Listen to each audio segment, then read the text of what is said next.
Good evening, everybody. My name is Dorshina Hagler, and I am a Consumer Relations Committee member and client of Healthcare for the Homeless, and a client advocate for Healthcare for the Homeless.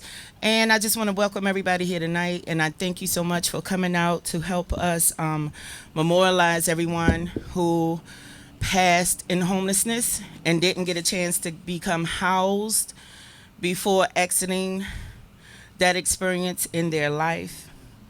And we have hot cocoa back there for you guys. If you're struggling to stay warm, we have some scarves and gloves and hats if you need anything. And we got some great speakers coming out. We welcome you all. We thank everybody for being here. I see our commissioner. Thank you, sir. God bless you. Our mayor. Thank you. This is just a great event. This is heavy on my heart because I didn't even know till tonight that we lost two of our committee members of the Consumer Relations. And great. This is just great. Thank you all. Thank you for coming and seeing us and recognizing us and letting us know that we are still in your thoughts and you do still accept us as a part of the Baltimore City Society. Thank you.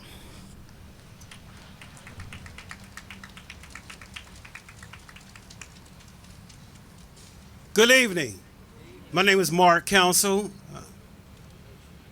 I'm going to do the welcome, and it sadly is to my heart because these names that you see upon you is too many. And I always say to everybody that's one is too many. We have these people that had the label of homeless. We have to try to wipe that slate clean. We're not going to let these people die in vain. We still have a struggle among us, and it's housing for all. We must do better to get people better housing, to have people to have better system in place. Yes, we all know that death consists of life, but they don't necessarily have to have that label homeless on them. We must do better. We have to do better as a city, as a community. We have to do better. Don't let this separate us. It's still a struggle out here, and we still need each and everybody's help. I want to welcome everybody, our honored guests, our mayor, commissioner, families and friends.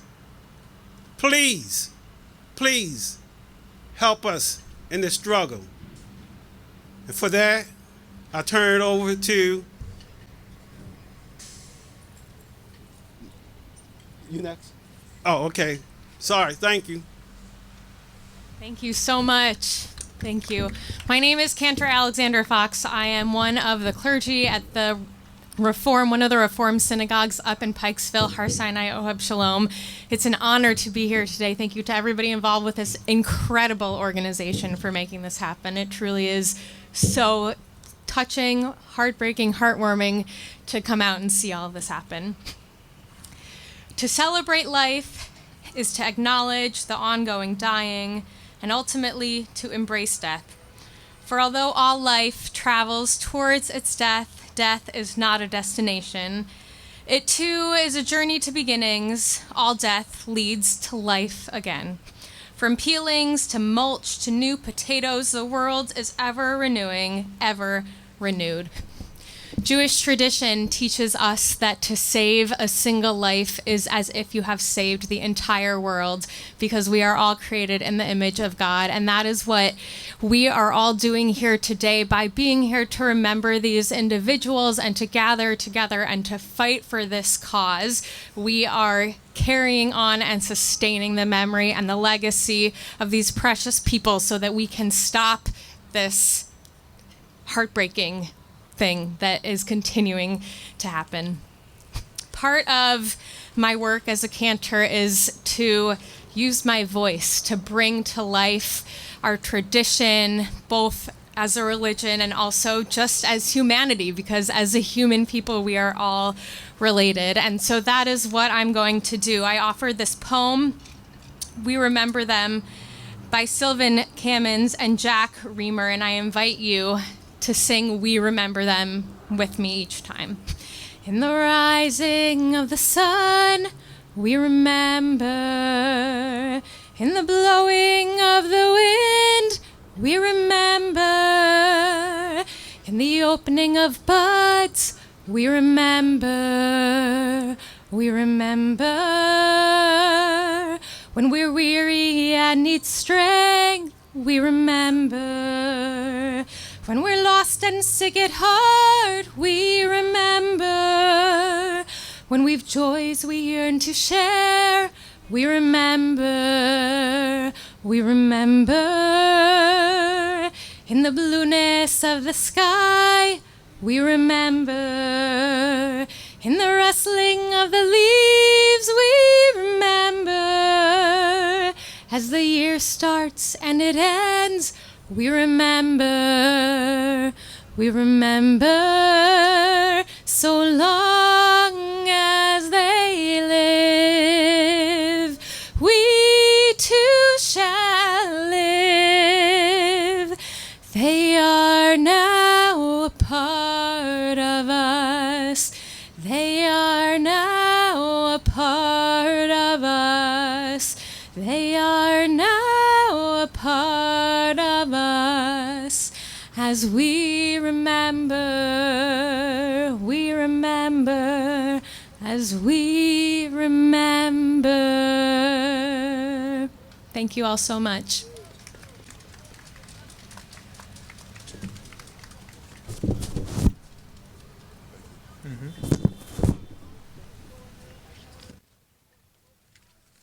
Good evening, everyone. Next up, we have the proclamation by the Honorable Brandon Scott, Mayor Scott.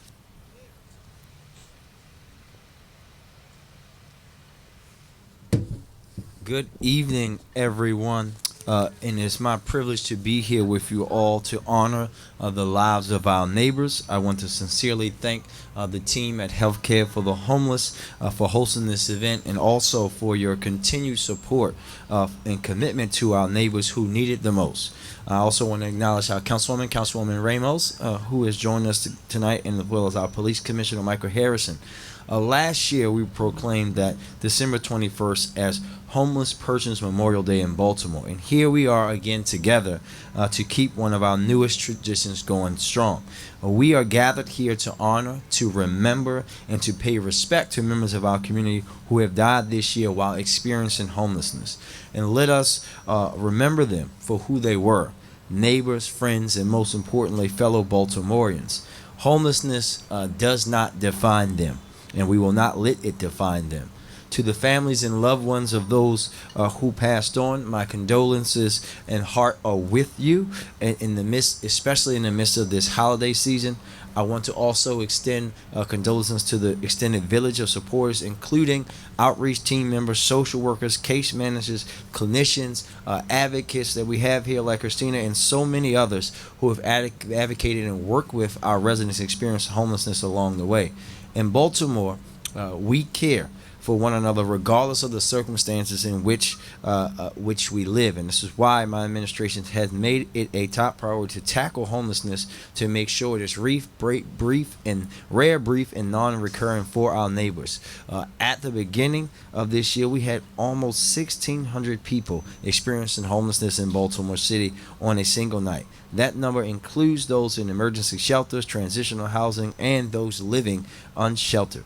I believe that if the community impact is big, the community effort must be bigger. And providing our neighbors with adequate housing is a community effort. So, I'd like to quickly acknowledge the collective work of the Mayor's Office of Homeless Services, Healthcare for the Homeless, Baltimore's Continuum of Care, all of our nonprofit partners and providers, and all of those with the lived experiences of homelessness. Thank you for dedicating yourselves to this most important cause. Earlier this year, I allocated $75 million of funding to the Mayor's Office of Homeless Services to prioritize the use of key resources and leveraging partnerships like those mentioned above to prevent and end homelessness in Baltimore. And while we all are dealing with the cost of inflation and the rising cost of living, I will continue to prioritize making resources available like affordable housing, because we cannot end homelessness without it. So we will continue to take homelessness seriously, but as I said earlier, it will continue to be a community effort. For those of you who are gathered here today, I want you all to remain committed and join me in recommitting ourselves to furthering this cause and supporting our neighbors, so that we can ensure again that homelessness is rare, brief, and non-reoccurring. Of course, there are plenty of ways for us to do that. I also want to remind everyone that a winter shelter declaration is currently in effect through 11 a.m. on Monday, December 26th.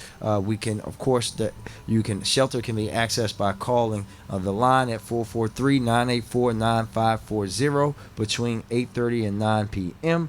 We want everyone to take advantage of those resources, and we also have direct locations directly between the hours of 9 p.m. and 12 midnight on our winter shelter days at Lockham and Bundy, which is at 410-396-9468. Or at McVet at 410-576-9626, extension 215. Thank you very much. Oh, I almost forgot the citation. Sorry about that. All right. A proclamation for December the 21st, 2022. Homeless Persons Memorial Day. Whereas December 21st marks the first day of winter and the longest night of the year, and communities across the country have chosen this day to remember men and women who have died without a place to call home. And whereas safe, decent, and affordable housing has become increasingly inaccessible due to increasing costs, rising inequality, inadequate incomes, and the decline of affordable units. And whereas people experiencing homelessness have higher rates of chronic disease, are more susceptible to illness and injury, and are more likely to die prematurely than those without housing options. And whereas the city of Baltimore joins Healthcare for the Homeless and communities nationwide to remember our neighbors without homes who have died this year without a secure place to live, and to recognize that every member of society should have the right to quality, safe, affordable housing. Therefore, I, Brandon M. Scott, Mayor of the City of Baltimore, do hereby proclaim December 21st, 2022 as Homeless Persons Memorial Day in Baltimore, and encourage all residents to join in this observance. Thank you very much.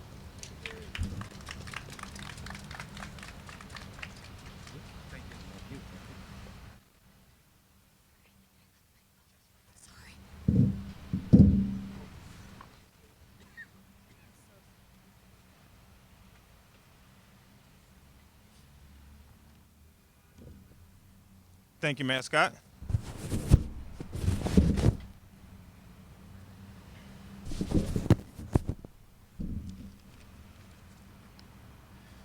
Is Councilperson Odette Ramos in there? Oh, thank you. Come on out for a resolution.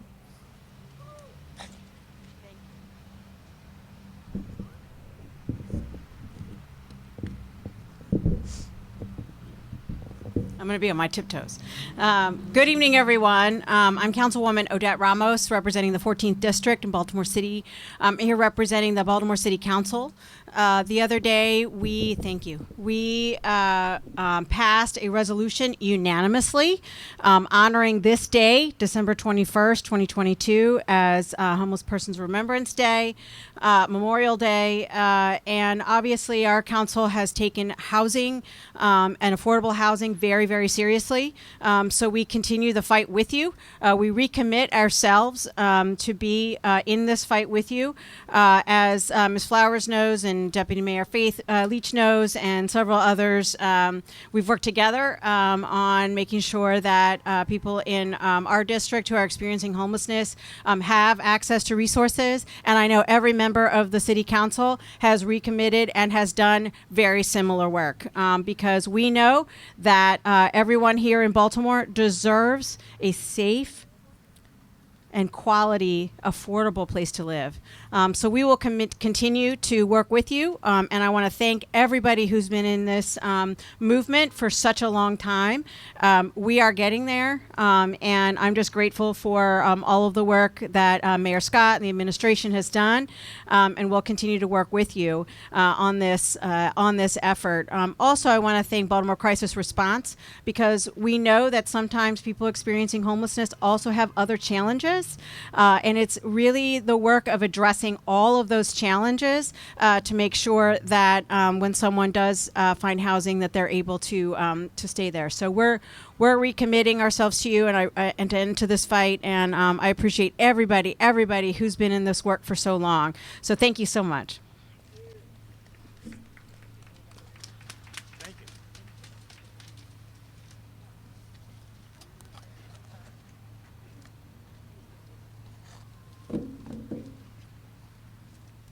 Next up, we're going to have the memorial litany, in which community members are going to come up and read the names of those individuals who passed this year.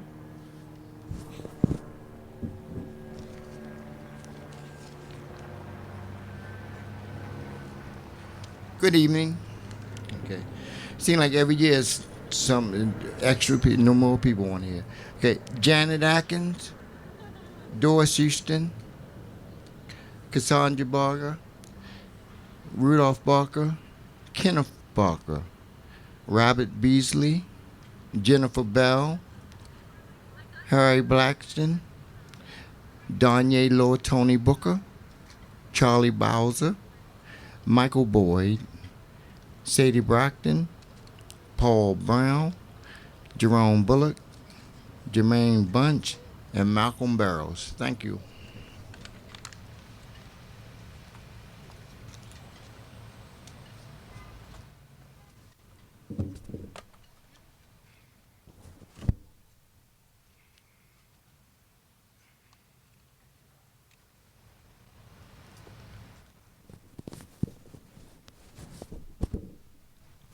Good evening, everybody. Clark Kane, Stephen L. Carr, Andresio Crusoe, Alberta McSherling, Douglas Coleman, Melanie Coleman, Jeffrey Cole, Tanina Conway, Anthony Corbett, Alan Crandell, Charles Carmarty, Glenn Davis, Mark Anthony Diamaniu, Aaron Dickerson, anonymous victim of domestic violence.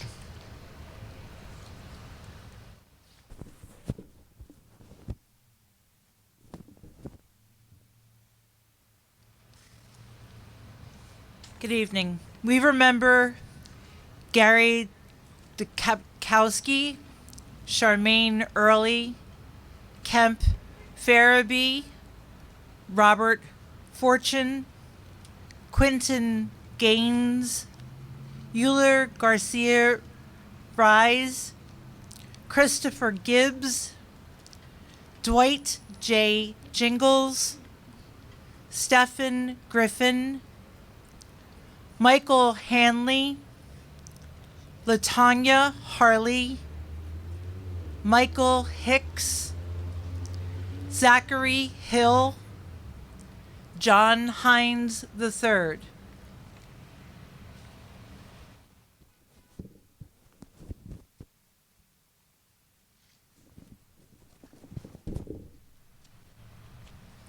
Good evening. We remember Crystal Howard, Sandra Hughes, Jacqueline Hussey, Alvin Jones, Ellen Jones, James Kindle Jr., Darlene Kraft, Clifton Lacey, Erica Lamont, Kim Marie Lane, Keelan Lee, Solomon Lemon, Johnny Long, Lucia Majors, Dervon Mayberry.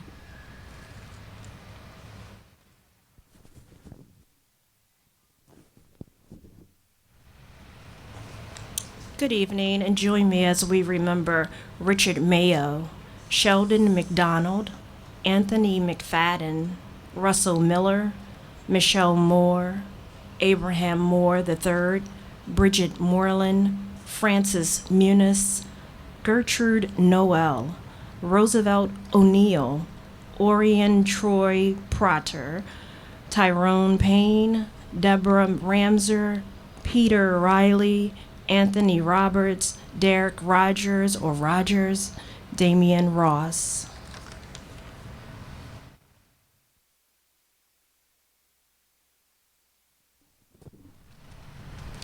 Good evening. We remember Carl D. Rutherford Jr., David Shaw, John Sheets, Charles Simmons, Nicole Singh, Colleen Marie Scarbeck, Darlene Smith, Sylvia Squires, Glenn Squirrel, Tony Stavola, Orion Thomas, Joseph Thompson, Nixine Washington, Clyde Williams, Barbara Womack, and Robert Worrell.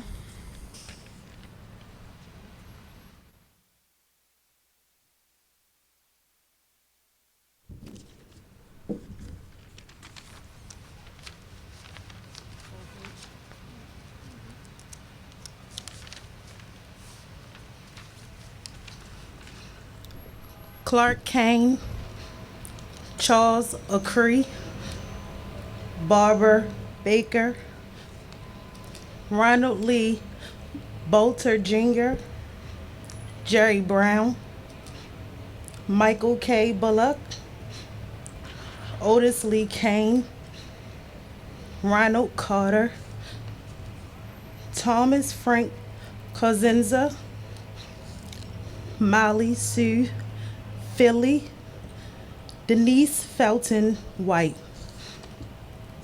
Kelly Louise Hambleton, Marvin Jenkins, Michael Irvin Johnson, David Lee Jones, Kimber Jane Karen, Floyd Paul Lemon, Joseph Lawson Morrow, Gary Fabian Price, Brian Lance Primo, Varlos Rodriguez, Gregory Scott Smith, Jarrell Leroy Speaks, Paul Wooden, William E. Wright, Anthony Adams, Valora Queen, Alu Kambana.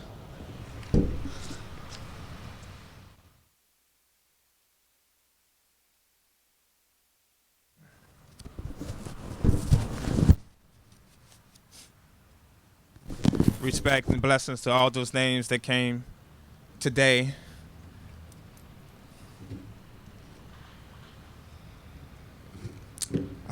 Next on the program, we're going to have Mark Council, who's going to come up for words of remembrance.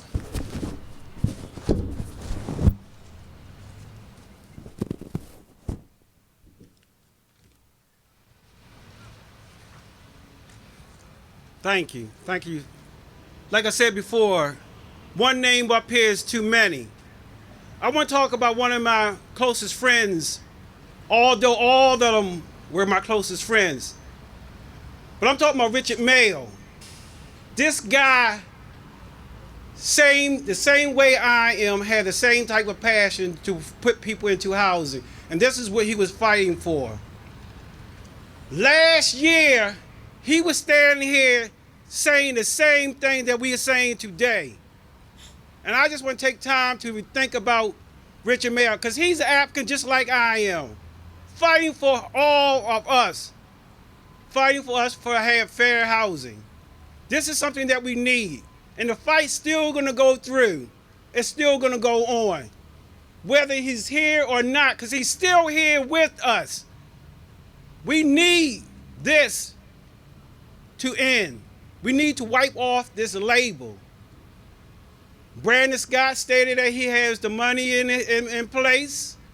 Let's wipe out homeless. In homeless now. Housing for all.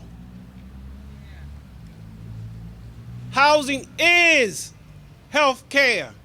Because you can have civilization, you can have sanctuary, you can have everything if you have housing. You have peace of mind. You have security. You have warmth. We need this, y'all. Don't let these people die in vain. That's what we need to start wiping away from all of us is our homeless. We need to fix this system. In order for we to fix this system, we must come together as one. Don't let the separation far as the religious. We are a human being. We are a race. That's make us at one. We need this, y'all, and we can do this. Thank you.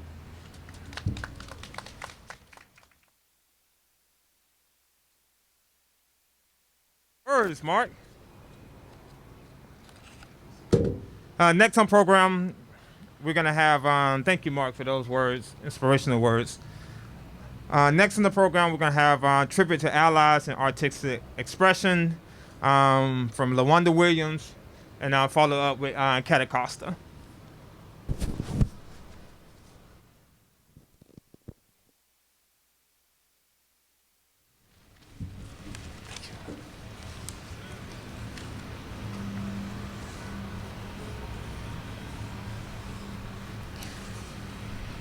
Good evening, everyone. I come before you this evening on this winter solstice to honor the lives and legacies of comrades in the fight to end homelessness and advance justice. So please join me in a moment of silence as I say their names. Clementine Alford, Cheryl Frantz, Glendon Hartley, Dorian Scott, Gabriella Sevilla, Trevor Smith, and Ricky Thaxton.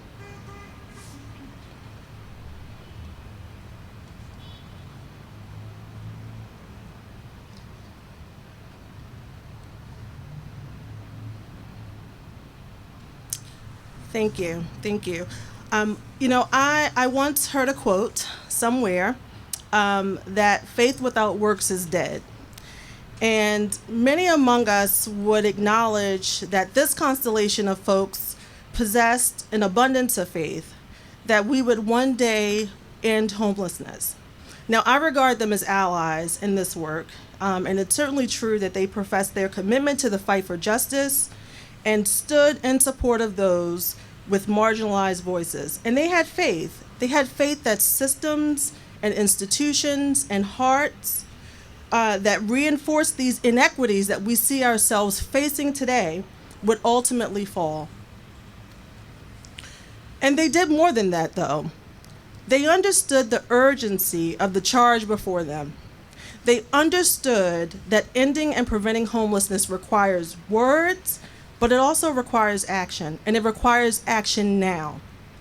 They didn't wait for the perfect opportunity to build and to act, but rather they made the most of the opportunities before them to act, to roll up their sleeves, to work in partnership with those that were most impacted by the inhumanity of homelessness. For some, it was personal because they came to this work through their lived experiences, and that lived experience fueled their passion. But for others, there was a commitment to action that was grounded in a deep knowing that our liberation is intimately intertwined with the liberation of the collective. In the wise words of Dr. Martin Luther King, we all are caught in an inescapable network of mutuality tied in a single garment of destiny. Whatever affects one indirectly affects us all indirectly. So for their good works and their good deeds, I count this group as both ally and accomplices. So please continue to hold Miss Clem, Miss Cheryl, Glendon, Dorian, Gabby, Trevor, and Ricky in your fondest memories, and may their legacies light our paths forward. Thank you.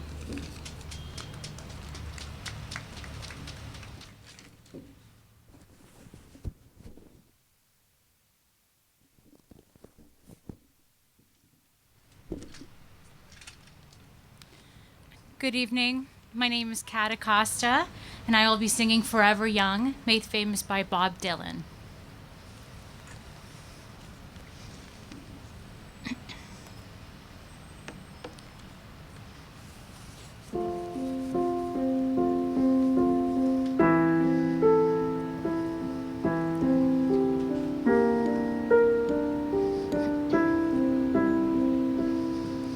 May God bless and keep you always.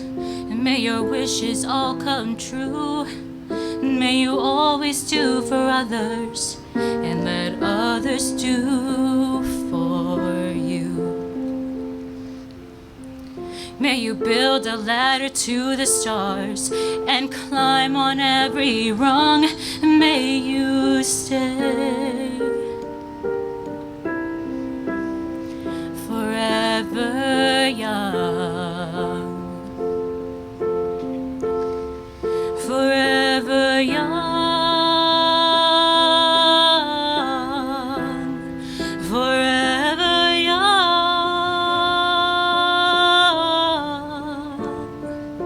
and may you stay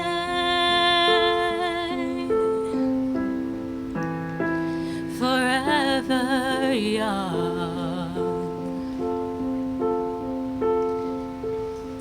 May you grow up to be righteous. May you grow up to be true. May you always know the truth and see the light surrounding you. May you always be courageous, stand upright and be strong. May you stay forever young, forever young,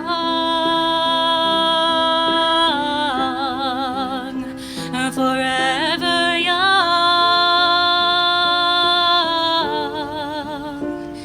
and may you stay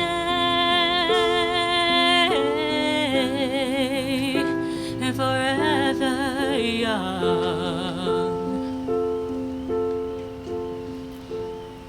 May your hands always be busy. May your feet always be swift. And may you have a strong foundation when the winds of changes shift.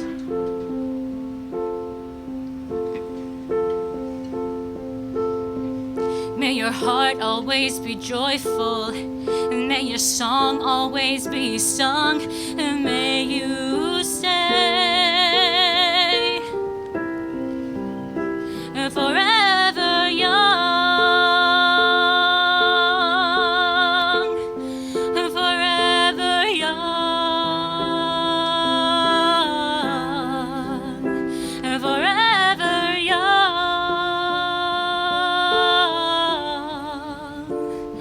and may you stay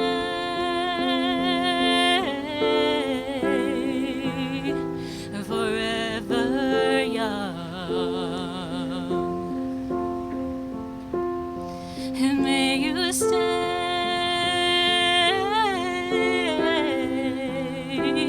forever young.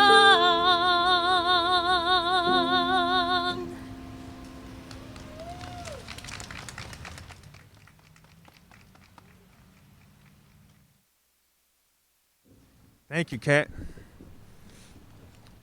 Next up, we're going to have the message by Reverend Dr. Todd Urey. And then after that, we have reflections by Sierra Dunlop.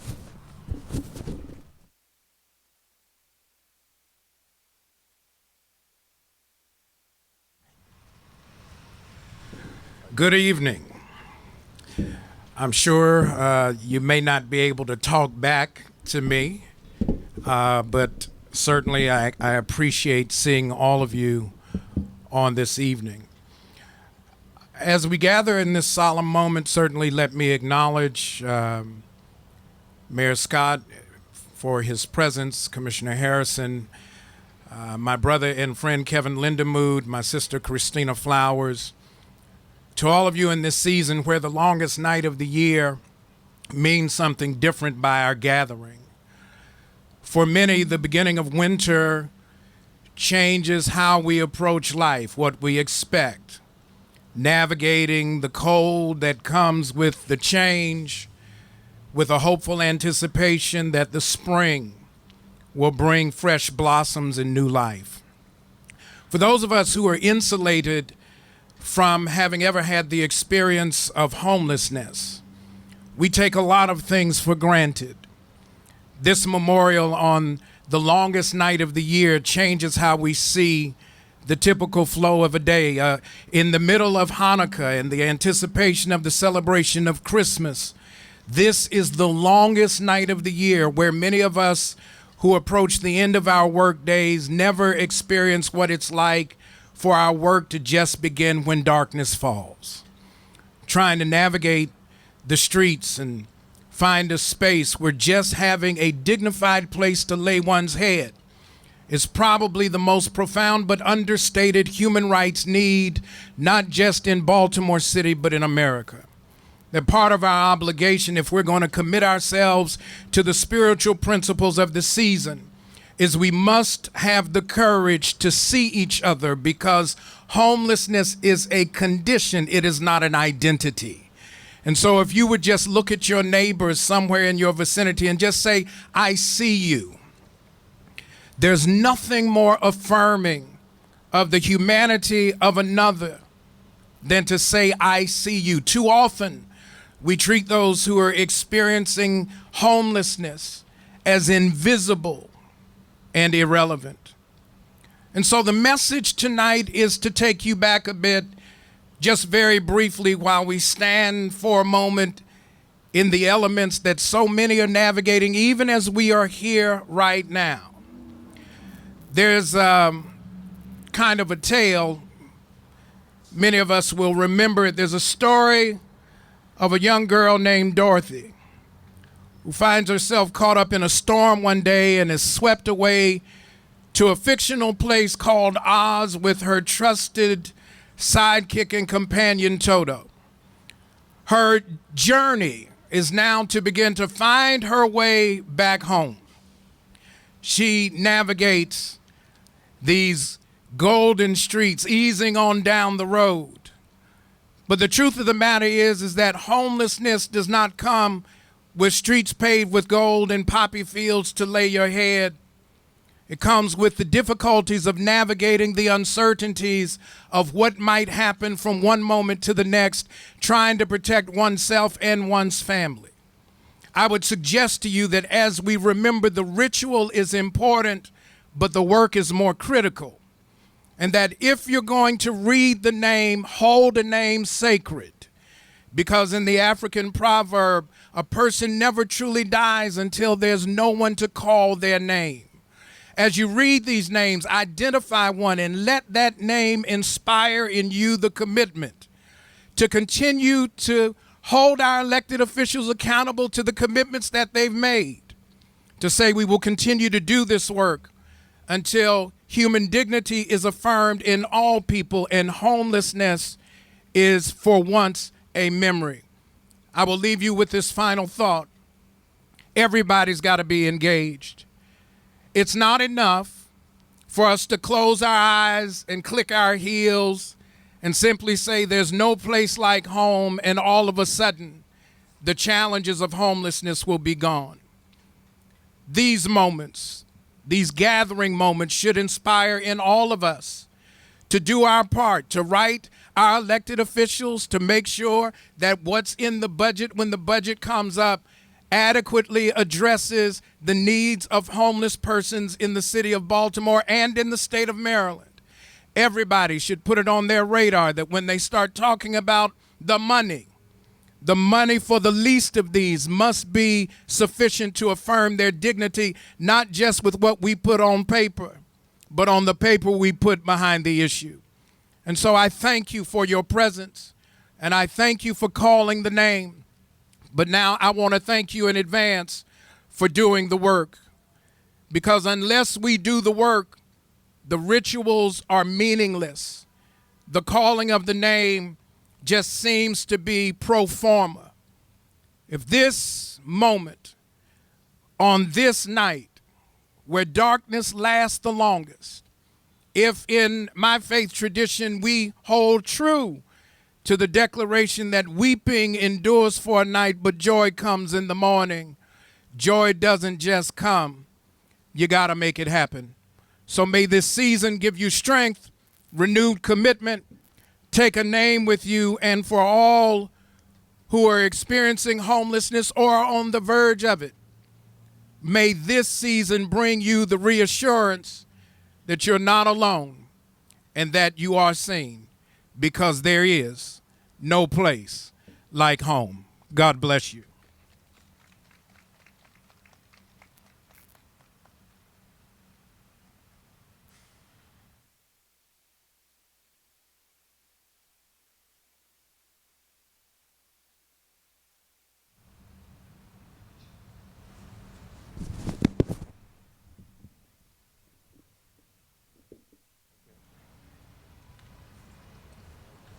Good evening.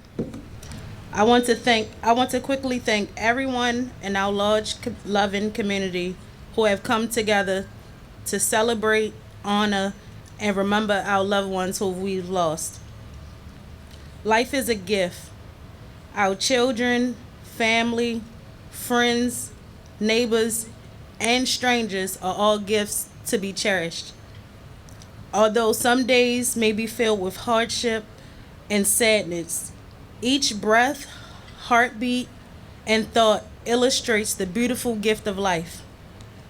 The void created by the sudden death of someone you love is hard to grasp. Although many of us in the audience are employed to support people experiencing homelessness, our humanity drives our relationships that we create in this work. These relationships are meaningful and significant to our collective humanity. When someone passes because they are experiencing homelessness, we can't help but to experience collective grief and anger. For me, this grief is very personal because of the systemic, structural, and racially unjust rules, policies, and practices that perpetuate harm. I'm reminded of a quote by Brian Stevenson who said, "Even when malice isn't the intent, grave harm can still happen." I say this to you, my friends, as we honor those who have died due to adverse homeless experiences. There is so much more we need to do to stop the harm. I want to encourage us to talk to people about our loss and pain. Don't hide or deny your feelings. Let people know that you need them and ask for help. Be patient with those who don't know what to say. Talk to one another and share your precious memories. Be grateful for those with the courage to hear your pain and stay with you on this journey. And remember, we must continue to fight for housing for all. Thank you.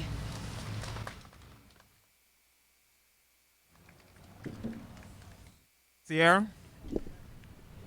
Next up, we have Kevin Lindemoog, who's going to do our call to action.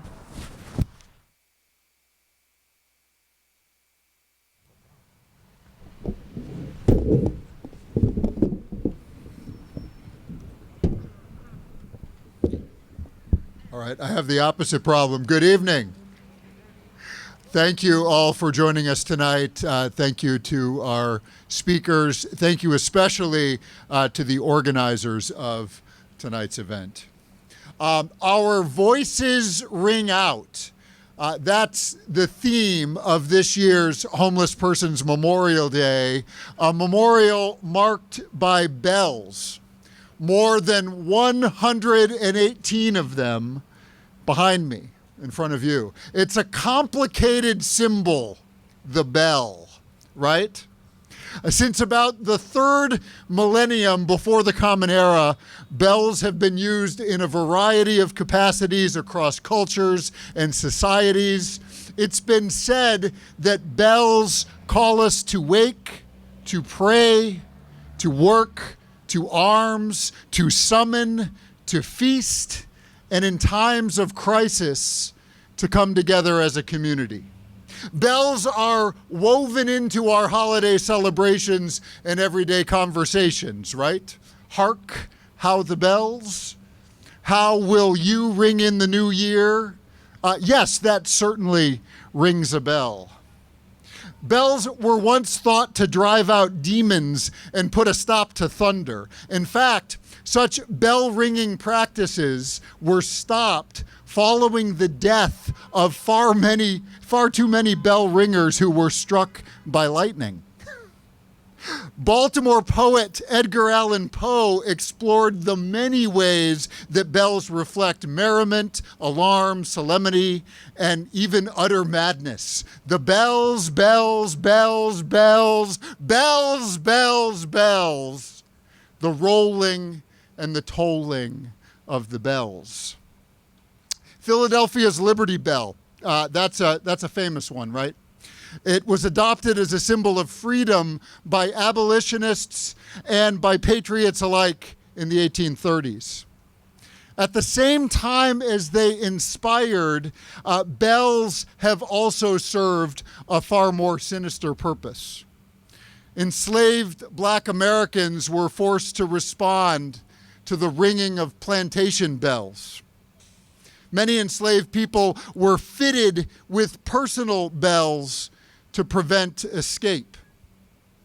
Bells rang out across the country upon the signing of the Emancipation Proclamation in 1863. In 1886, to celebrate the 100th anniversary of Williamsburg's First Baptist Church, a church organized entirely by African Americans, the Freedom Bell was cast.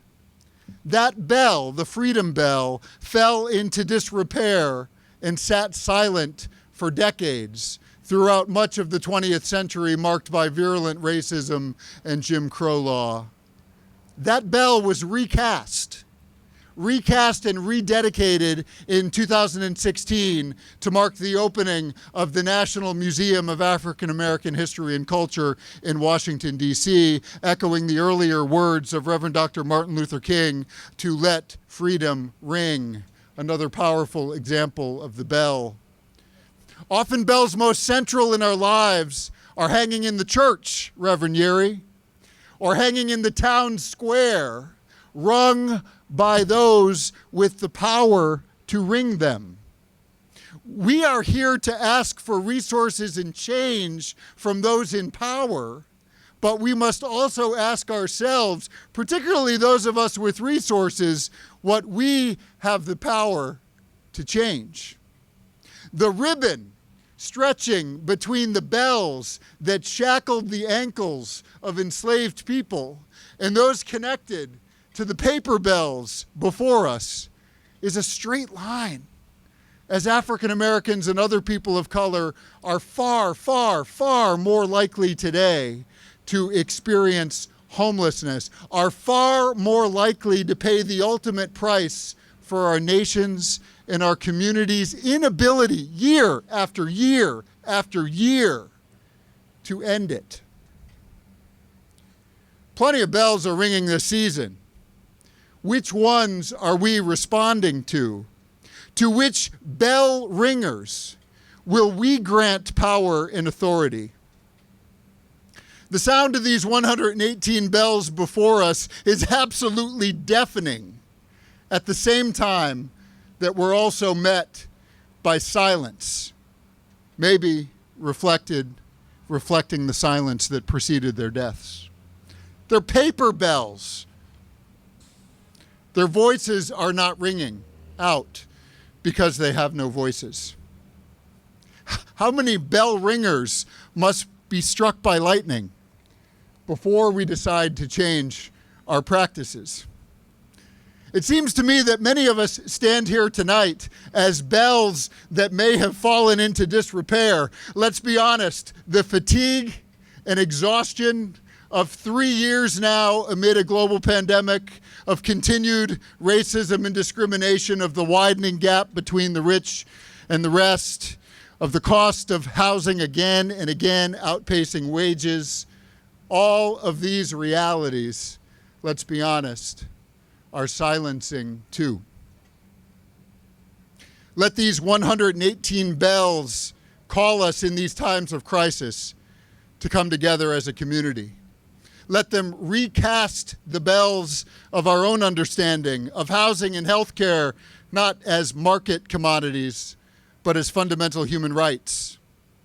Let them awaken in us new voices in this coming year. In this coming year, How will you let your voice ring out?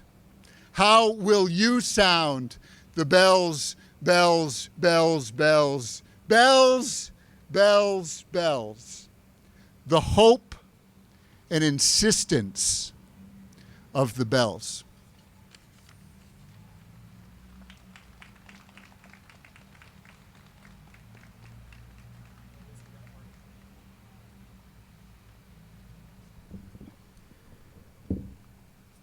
And that brings us to the end of our program. We want to thank everyone for coming out. Take these words, these thoughts with you to continue to fight to rid this city, this state, this country that we live in of the experiences of homelessness. Be safe and respect.